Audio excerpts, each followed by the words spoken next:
বিশ্বাস করি যার স্বপ্নের আয়তন যত বড় তার সাফল্যের আয়তন তত বেশি। সূরা নাজম আয়াত নম্বর 39 আল্লাহ সাইদিন কোরআন, মানুষ সেইটা পায় যা সে চেষ্টা করে। আজকে চেষ্টা করি, কালকে দুর্দান্ত একটা দিন আমরা পাবো ইনশাআল্লাহ। এবং চেষ্টা করতে হবে সেই স্বপ্নটাকে একটা দুর্দান্ত স্থানে অবস্থান করানোর জন্য। কারণ এটাও সত্যি কথা, যার অবস্থান যত সুন্দর তার ভালোবাসা তত বেশি। এই পৃথিবীতে বাচ্চারা যারা আমাকে তোমরা শুনেছো, গার্ডিয়ানরা রয়েছেন, রেসপেক্টেড গেস্টরা রয়েছেন, সবাই মিলে সম্মিলিত প্রচেষ্টায় এই পৃথিবী আরো সুন্দর হবে এরকম একটি ছোট্ট ছোট্ট আয়োজনে। The only preparation for tomorrow is right to use today. And আমি আমার অন্তর থেকে বিশ্বাস করি এই ছোট্ট ছোট্ট পায়ে চলতে চলতে একদিন দুর্দান্ত একটি সুন্দর ভবিষ্যতের দিকে আমরা পৌঁছে যাবো ইনশাআল্লাহ।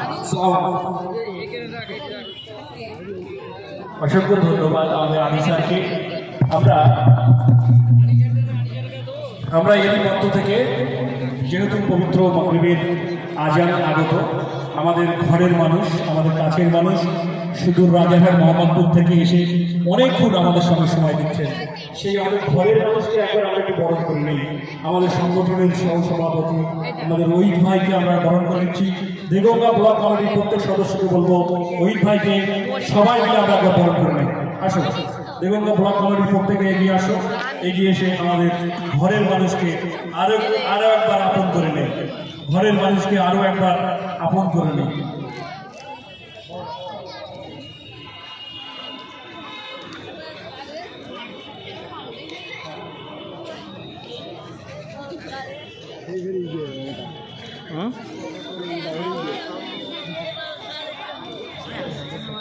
নারায়ে তাকবীর, নারায়ে তাকবীর। অল ইন্ডিয়া সুন্নাতুল জামাত, অল ইন্ডিয়া সুন্নাতুল জামাত, নারায়ে তাকবীর। অল্প কিছুক্ষণ সময় আছে হাতে, আমরা আমাদের গুণীজন আমাদের মধ্যে উপস্থিত রয়েছে এবং সয়শেদপুর পঞ্চায়েত প্রধান প্রতিনিধি তথা বিশিষ্ট সমাজসেবী মাননীয় মজিদুল হক সাহাজি ও পেরিনিকু সাহাজিকে কিছু বলার জন্য বলতে। আজকে বিশেষ করে এই মহতি কর্মসূচিতে আসতে পেরে নিজেকে অত্যন্ত ধন্য বলে মনে হচ্ছে। বিশেষ করে অল ইন্ডিয়া সুন্নাত ওয়াল জামাত যে ঐকান্তিক প্রচেষ্টা মাধ্যমে আজকে যিনি মূলত এই অনুষ্ঠানে মূল কর্মকর্তা, তিনি মঞ্চকে আলোকিত করে বসে আছে। জানি না তার সম্পর্কে যতটাই বলবো মনে হচ্ছে কম বলা হবে।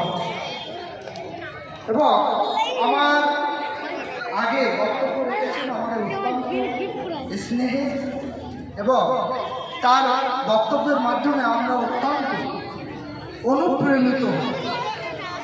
তা আজকে এই মহতি অনুষ্ঠানে আজকে যারা মঞ্চে বিশিষ্ট গুণীজনরা উপস্থিত আছেন এবং সামনে যারা বসে আছেন তারাও কোনো গুণী নয় বলে আমি মনে করি।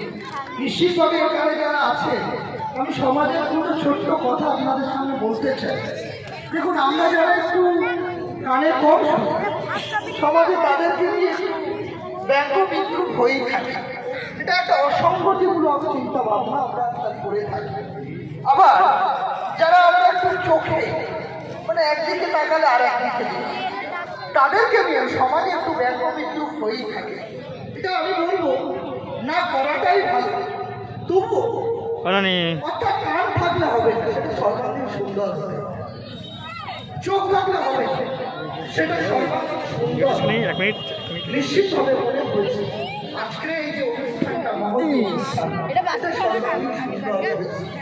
তাই এখানে কেউ আমরা পড়াশোনার মধ্যে নিশ্চিতভাবে এটা একটা ফুলের বাগান বলে মনে হচ্ছে।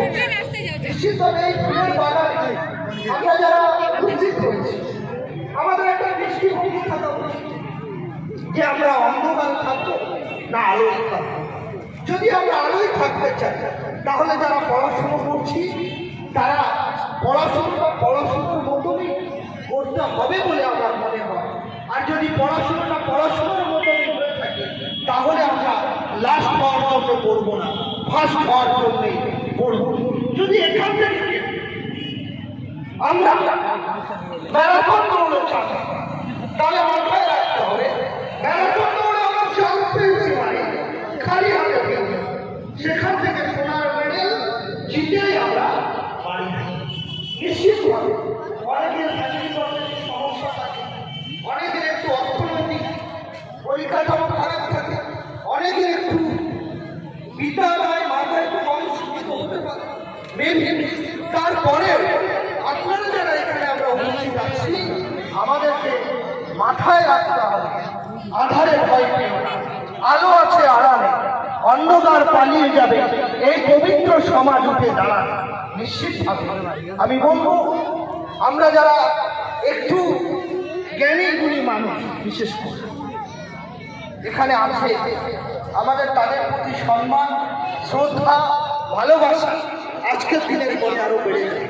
আমি সামান্য একটা নগণ্য মানুষ হিসাবে আজকের এই মঞ্চে সামান্য দুটি কথা বলতে পেরে আমি নিজেকেও ধন্য মনে করছি, এবং যারা এই অনুষ্ঠানটা পরিচালনা করছে আমি বলবো আপনাদের এই কর্মসূচি দীর্ঘমেয়াদী হোক, নিশ্চিতভাবে এর মধ্য থেকে সমাজ আলোয় আলোকিত হবে নিশ্চিত আমার বিশ্বাস। আমি অন্তর থেকে এই ওয়াল ইন্ডিয়া জামাতের সর্বদাই প্রশংসা করি। নিশ্চিতভাবে আমি বলবো যার মাথা থেকে এই চিন্তা ভাবনা এসছে তিনি অত্যন্ত গুণীজন ব্যক্তি। আমি মনে করব আপনারা আগিয়ে যান, আমাদের যদি কোনোদিন কোনো সহযোগিতার প্রয়োজন হয় বলবেন, আমরা বুঝছি যে আপনার সঙ্গে থাকবে।